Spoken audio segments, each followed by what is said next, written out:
কিন্তু আমার মনে হয় না যে ইনকামই আমি করি না কেন পুরোটাই আমাকে খরচ করার জন্য আল্লাহ পাক দেন। আমার কাছে এরকম মনে হয়। দলিল কি? দলিল হলো এরকম, মানুষের মালিক আল্লাহ পাক। সূরা নাসে আমরা পড়ছি, আমরা আল্লাহ পাকের কাছে আশ্রয় চাচ্ছি, কুল আউযু বিরাব্বিন নাস, মানুষের রবের কাছে আশ্রয় করছি, মানুষের মালিকের কাছে আশ্রয়, মানুষের ইলাহের কাছে আশ্রয়। মানুষের মালিক আল্লাহ পাক।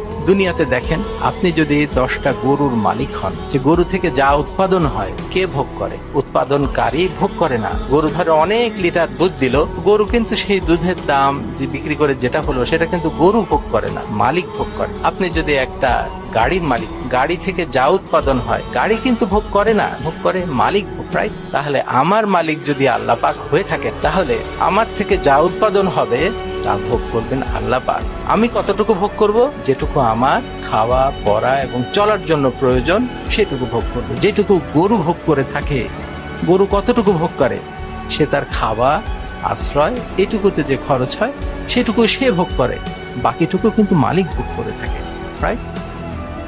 এটা একটা দলিল। আর একটা দলিল কি? আল্লাহ পাক এক জায়গায় বলছেন, তোমাদের কাছে টাকা পয়সা এবং সন্তান সন্ততি আমানত হিসেবে রাখা হয়েছে।